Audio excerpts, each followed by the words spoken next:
లేదని మేము చెప్పలేదు సార్. ఇది విషయం పార్టీ వాళ్ళ అవ్వచ్చు.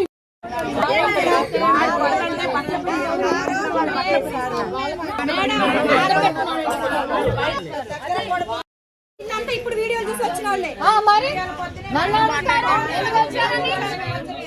మీరు మీడియా ముందు ఏదో చేయడానికి వచ్చారు.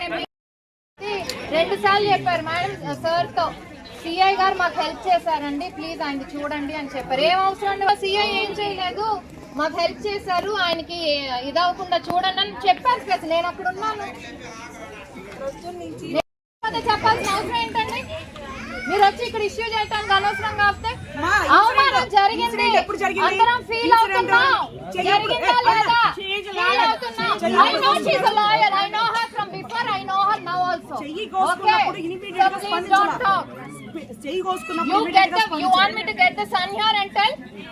కొడుకుని తీసుకొని చెప్పినా పోలీసులు రెస్పాండ్ అయ్యారా లేదా అని? మాకు వచ్చిన కంప్లైంట్స్ లో ఎక్కడ పోలీసులు రెస్పాండ్ అవ్వకపోతే మేము నిర్మోహమాటంగా చెప్తాం రెస్పాండ్ అవ్వలేదని. లేదు, మేము అసలు వస్తున్నట్టు మీడియా కూడా చెప్పలేదు తెలుసా. That is this thing. If you have any issues, political issues, please don't make it a scene right now. ఒకటి, మేము ఎవరైతే బాధితురాలు ఉన్నారో ఆమె కలవటం జరిగింది, అలాగే వాళ్ళ కొడుకుతో కూడా మాట్లాడటం జరిగింది. వాళ్ళు కరెక్ట్ టైమ్ ఆఫ్ ఈవెంట్స్ అయితే చెప్పారు.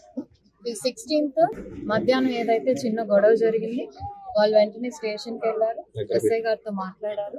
ఆ తర్వాత ఏదైతే రికార్డింగ్స్ అవన్నీ ఉన్నాయో అవన్నీ కూడా తెమ్మన్నారు. సో వీళ్ళు ఎప్పుడైతే మళ్ళీ స్టేషన్కి వెళ్ళి వచ్చేసరికి, ఆ రికార్డింగ్స్ వచ్చేసరికి వీడియోస్ బయట పెట్టారు. అది అండ్ సిఐ ఇది వాళ్ళు చెప్పిన మాట ఏదైతే మేము వాళ్ళ కొడుకు చాలా స్పెసిఫిక్ గా సార్ తో కూడా చాలా స్పెసిఫిక్ గా చెప్పారు. సిఐ రెస్పాండ్ అయ్యారు, వెంటనే రెస్పాండ్ అయ్యారని సార్ కి స్పెసిఫిక్ గా చెప్పారు. అంటే నేను వాళ్ళ మాటగా చెప్తున్నాను. సో డిలే అయితే అంటే దవే, ఎందుకంటే వాళ్ళు ఏదైతే ప్రెషర్ పెడుతున్నారు మేము పార్టీ అని సంబంధించి, అలా వాళ్ళ మీద ప్రెషర్ పెడుతుంటే అదొక్కటి పెడితే ఎమ్మెల్యే గారు కూడా తను దాన్ని కన్సిడరేషన్ తీసుకోకుండా తన లోపల కూడా రానివ్వలేదు. ఎవరైతే దాడి చేశారో విక్టిమ్స్ వైపే ఉన్నారు. సో ఎక్కడ కూడా ప్రొసీజరల్ డిలే జరిగినట్టు నాతో గానీ అలాగే ఎస్పీ గారు ఏదైతే వచ్చారో విక్టిమ్స్ గానీ వాళ్ళ సన్ గానీ వాళ్ళ ఫాదర్ గానీ ఎక్కడ చెప్పలేదు. వాళ్ళు ఒక్క నిమిషం 100 మంది అని చెప్పద్దు ప్లీజ్. అది మీరు నాట్ ట్రైంగ్ టు మేక్ అదేమ్మా, అన్నెసెసరీగా ఇష్యూ తప్పు జరిగింది. డెఫినెట్లీ ఎవరు కూడా తప్పు అలా జరిగితే ఎవరు కూడా మౌనంగా ఉండవు. జరిగింది తప్పు, కానీ తర్వాత ఏం జరిగింది, పోలీసులు యాక్ట్ చేశారా లేదా అనేది దట్ ఈస్ మోర్ ఇంపార్టెంట్. అది ఫ్యామిలీ చాలా పక్కాగా 10 సార్లు చెప్పారు. ఎస్పీ సార్ తో మాతో చెప్పారు. సిఐ గానీ ఎస్ఐ నుంచి వాళ్ళ వైపు నుంచి డిలే లేదు ప్రొసీజర్ లో, అది అందరు చెప్పారు. అన్నెసెసరీ దీన్ని ఇష్యూ చెయ్యొద్దు. పార్టీకి సంబంధించి ఓకే, ఇర్రెస్పెక్ట్ ఏ పార్టీకి సంబంధించినా సరే శిక్ష పడుతుందా లేదా అనేది మీరు 30 రోజులు ఉంటాడా 40 రోజులు అంటా నేను లా చదువుకోలో చెప్పలేను. కాబట్టి సెక్షన్స్ బట్టి కోర్టు ఇదిలో వాళ్ళు రిమాండ్ ఎన్ని రోజులు ఉంచుతారు. చాలా మంది హత్య చేసిన వాళ్ళు, మానభంగం చేసిన వాళ్ళు కూడా రిమాండ్కి వెళ్ళి 14 రోజులు బయటకు వస్తున్నారండి. దట్ సిస్టమ్ అలా ఉంది. అలాని మనం తెలిసి ఎందుకంటే అవమానం డెఫినెట్లీ 10 మంది 100 మంది ముందులో బట్టలు ఇప్పి ఎవరైనా చేస్తే డెఫినెట్లీ అవమానం. ఇప్పుడు వాళ్ళు వీటన్నిటికంటే వాళ్ళు కోరుకునేది అయితే ఏది ఉందో, ఏదైతే వీడియోస్ ఉన్నాయో సోషల్ మీడియాలో కానీ ఏదైతే వీడియోస్ ఉన్నాయో అవి డిలీట్ చేయించండి అని అడిగారు. అది ఆల్రెడీ నేను ఎస్పీ గారితో మధ్యాహ్నమే మాట్లాడితే సార్ కూడా వీఆర్ వర్కింగ్ ఆన్ దట్. మేము అందుకే పబ్లిక్ గా కూడా రిక్వెస్ట్ చేస్తున్నాం. ఎవరైతే ఇనీషియల్ గా అప్లోడ్ చేశారో అది కూడా యాక్చువల్లీ ఇంకో కంప్లైంట్ ఇవ్వమని చెప్పాం. ఎందుకంటే అది వాళ్ళ టీవీ వాళ్ళ డ్రైవ్ లో నుంచి వచ్చింది కాబట్టి అది ఫస్ట్ బయటకు ఎలా వచ్చింది. అది వాళ్ళు ఓన్లీ పోలీస్ స్టేషన్ లో ఇచ్చారు 2 కాపీస్. ఒక అబ్బాయి ఆ కాపీ ఒక అబ్బాయి దగ్గర ఇంకోటి స్టేషన్ లో ఇచ్చారు. అండ్ ఒక సీసీటీవీ ఎవరైతే అది తీసి ఇచ్చాడో అక్కడ ఒక సెంటర్ లో చేయించాడు, అది ఒక్కటే ఉంది.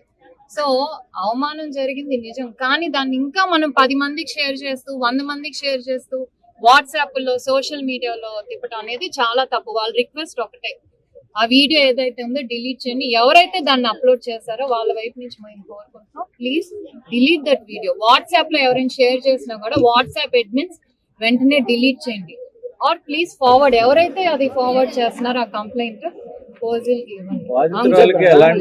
బాధితురాలకి ఎలాంటి సపోర్ట్ ఇవ్వబోతున్నారు మేడం? అంటే ఇక్కడే వాళ్ళ ఇల్లు కూడా ఇక్కడే, వాళ్ళు అది దగ్గర కూడా దగ్గర ఉన్న అడిగారండి, పరిస్థితి ఎస్పీ సార్ తో ఏంటంటే, కూడా అడిగారు. రిమాండ్ నుంచి వచ్చాక మమ్మల్ని ఏమన్నా చేస్తారా అని ఇది వస్తే సార్ అష్యూరెన్స్ ఇచ్చారు డెఫినెట్లీ లో, బికాస్ అండ్ ఆల్రెడీ మా ఓఎస్సి పోలీస్ నంబర్స్ కూడా వాళ్ళ దగ్గర ఉన్నాయి, వన్ స్టాప్ సెంటర్. సో ఏమన్నా ఉన్నా కూడా ఇంత మంది సపోర్ట్ చేస్తే వాళ్ళు మళ్ళీ ధైర్యం, ఎందుకంటే సీఎం రెస్పాండ్ అయ్యారు, మినిస్టర్ రెస్పాండ్ అయ్యారు. అంటే ఇప్పుడు వరకు అతని మీద ఏమేమి ఉన్నాయి ఎవరు చెప్పలా. ఇప్పుడు పైకి వెళ్ళినప్పుడు అతని మీద ఆల్రెడీ కంప్లైంట్స్ ఉన్నాయి. ఇక్కడ ఉన్న వాళ్ళకి కూడా ఎంతో కొంత ఇబ్బంది ఉండేది. మేబీ ఒక పార్టీకి సంబంధించి సెక్రటరీ అను కొంచెం ఈగో చూపిస్తూ వాళ్ళ మీద ఏదైతే కొంచెం హెరాస్ చేస్తున్నాడు. అండ్ ఇప్పుడు ఈ ఫ్యామిలీ చెప్పింది, కానీ ఐ థింక్ ఇంత ముందు ఎవరు కూడా ఇక్కడ వాళ్ళు చెప్పలేదు. సో డెఫినెట్లీ కూడా అవన్నీ కన్సిడరేషన్ లో తీసుకొని డెఫినెట్లీ ప్రొటెక్షన్ అనేది మీడియా పాత్ర అనేది చాలా అందరూ కూడా భయపడిపోయినటువంటి పరిస్థితి. ఇలాంటి సంఘటనలలో ఎలా చూడాలి?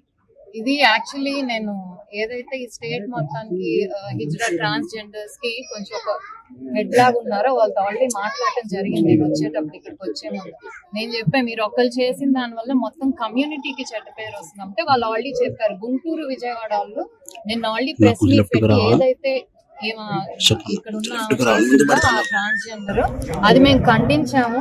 చట్టం ఏదైతే పరిధిలోకి శిక్ష వస్తుందో డెఫినెట్లీ ఆ శిక్ష అనేది ఆమె వేయాలని వాళ్ళందరూ కూడా ఆ మాట మీద ఉన్నారు. ఏదైతే 2 రోజుల ముందు ఏదైతే ఒక ఘటన జరిగిందో దాంట్లో బాధితురాలు పలకరించడానికి రావడం జరిగింది. అలాగే ఏమైంది అనే దాని మీద, అంటే టైమ్ ఆఫ్ ఇన్సిడెంట్ ఎప్పుడు జరిగింది, దాని తర్వాత వాళ్ళు ఏమేం చేశారు అనేది అవన్నీ కూడా కనుక్కోవడానికి వచ్చాము. మేము ఇక్కడికి రాకముందు కూడా ఫస్ట్ బాధితురాలతో మాట్లాడితే వాళ్ళ కొడుకు మాట్లాడి ఒకటే జరిగింది. కానీ ఏదైతే సోషల్ మీడియాలో వీడియోస్ ఏదైతే వైరల్ అవుతున్నాయో అవి మాత్రం కొంచెం డిలీట్ చేయండి. ఎందుకంటే జరిగిన అవమానం ఒక ఎత్తు అయితే దాన్ని ఇంకా మనం ఇక్కడ లేని వాళ్ళకి, ఇంకా బయట వాళ్ళకి, పక్క జిల్లాల వాళ్ళకి వాటన్నిటికీ షేర్ చేయడం ఇంకా అవమానం. ఎందుకంటే వాళ్ళు రేపు 10 మందిలోకి వచ్చి తిరగారు కాబట్టి అదొక్కటి రిక్వెస్ట్ చేశారు. అలాగే నేను వచ్చినప్పుడు ఎస్పీ సార్ రావడం కూడా జరిగింది. ఆయన కూడా ఈవెంట్స్ ఏమేమి జరిగినాయి, పోలీసులు రెస్పాండ్ అయ్యారా లేదా అని కూడా అడిగితే పోలీసులు సిఐ గారు ఎవరైతే ఉన్నారో వెంటనే రెస్పాండ్ అయ్యారు. ఎవిడెన్స్ కూడా అవన్నీ కూడా అడిగారని చెప్పారు. సో మేమైతే అండగా, ఎందుకంటే ఈ విషయం మీద జరిగింది ఇది తేలిగ్గా తీసుకునేది కాదండి. మామూలుగా మనం స్నానం చేసి బట్టలు మార్చుకోవాలంటే ఇంట్లో ఉన్న పిల్లలు ఉన్నా హస్బెండ్ ఉన్నా సరే రూమ్ లోకి వెళ్ళి తలుపు గడేసుకొని చేస్తారు. అలాంటిది పబ్లిక్ లో ఇలా చేయటం అనేది అన్యాక్సెప్టబుల్. దీన్ని క్షమించనన్నారు ఎవరైనా సరే. అందుకే సీఎం గారు కూడా రెస్పాండ్ అయ్యి ఏ పార్టీ అయినా సరే మీరు ఒక పార్టీ పేరు అధికారంలో ఉన్నాం కదా అని అలుసుగా తీసుకొని మీకు ఇష్టం వచ్చినట్టు చేస్తే ఊరుకోండి, చాలా గెంట్ మెసేజ్ సీఎం గారు జరిగింది. సో దాన్ని బట్టి ఆల్రెడీ కేసు రిజిస్టర్ అయిపోయి అరెస్ట్ సెక్షన్స్ కూడా కరెక్ట్ గా పెట్టారు. సిఐ గారు స్ట్రాంగ్ గా పెట్టారు, ఎస్పీ గారు సెక్షన్స్ కూడా పెట్టారు. సో డెఫినెట్లీ వాళ్ళకి న్యాయం, అంటే వాళ్ళు ఇక్కడ ఉండలేకపోతే కొన్ని రోజులు ఎక్కడికైనా వెళ్ళామన్నా మేము హోమ్స్ లో కానీ ఎక్కడ పెడతామని చెప్పాము. వాళ్ళు వచ్చాక కూడా వాళ్ళు ఇంకో భయం ఏంటంటే రిమాండ్ నుంచి కొన్ని రోజుల తర్వాత బయటకు వస్తారు కాబట్టి వచ్చినప్పుడు వాళ్ళ జోలికి రాకుండా అది కూడా ఎస్పీ గారు హామీ ఇచ్చారు. అలాగే మా ఓఎస్సీ పోలీస్ ఆఫీసర్ వీళ్ళందరూ నంబర్స్ కూడా ఉన్నాయి వాళ్ళ దగ్గర. ఏ చిన్న ఇన్సిడెంట్ జరిగినా కూడా వెంటనే ఇన్ఫార్మ్ చేయమన్నారు సార్. అలాగే పబ్లిక్ ఏంటంటే రిక్వెస్ట్, ఇన్ కేస్ ఈ వీడియో కనుక మీరు వస్తే ప్లీజ్ వెంటనే డిలీట్ చేయండి, షేర్ చేయొద్దు. ఎవరైతే ఒరిజినల్ గా దీన్ని అప్లోడ్ చేశారో ప్లీజ్ డిలీట్ చేసేయండి. ఇది ఒక ఆడదాని గౌరవానికి సంబంధించింది. జరిగిన అవమానం కంటే ఇది ఇంకో 100 మంది 1000 మంది చేయటం ఇంకా పెద్ద ఇది కాబట్టి తోడుగా ఉంటుంది. అందరికీ నమస్కారం. గుంటూరులో నగరంపాలెం పోలీస్ స్టేషన్ లిమిట్స్లో ఒక అన్ఫార్చునేట్ ఇన్సిడెంట్ జరిగింది. ఈ బోర్వెల్ తవ్వే విషయం మీద 2 కుటుంబాల మధ్య గొడవ జరిగింది. ఈ ఇన్సిడెంట్ 15th లేట్ నైట్కి జరిగింది. 16th రోజు వాళ్ళు పోలీస్ స్టేషన్కి వచ్చి కంప్లైంట్ ఇస్తే ఇమీడియట్గా దాని మీద ఎఫ్ఐఆర్ నమోదు చేయడం జరిగింది. ఈ ఇన్సిడెంట్ను చాలా తీవ్రంగా పరిగణించడం జరిగింది, చాలా సీరియస్గా తీసుకోవడం జరిగింది. ఇమీడియట్గా వాళ్ళని నెక్స్ట్ డే వాళ్ళని అందరినీ ఎవరైతే ముద్దాయిలు ఉన్నారో వాళ్ళని అరెస్ట్ చేసి ఈరోజు 24 hours తర్వాత వాళ్ళకి రిమాండ్కి కూడా పెట్టడం జరిగింది.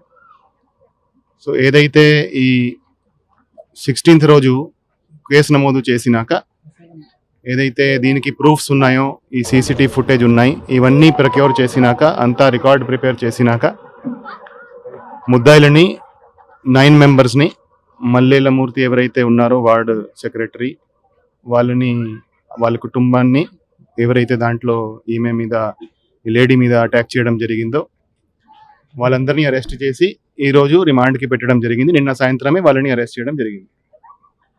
సో ఇటువంటి ఇన్సిడెంట్స్ ఎక్కడ జరిగినా కూడా చాలా సీరియస్గా తీసుకోవడం జరుగుతుంది. ఈ ఎఫ్ఐఆర్లో కూడా మీరు చూస్తే ఎఫ్ఐఆర్లో సెక్షన్ 331 క్లాజ్ 6 బిఎన్ఎస్ పెట్టడం జరిగింది. చాలా కఠినమైన సెక్షన్. ఎఫ్ఐఆర్ నమోదు చేసేటప్పుడే చాలా కఠినమైన సెక్షన్ దాంట్లో నమోదు చేయడం జరిగింది.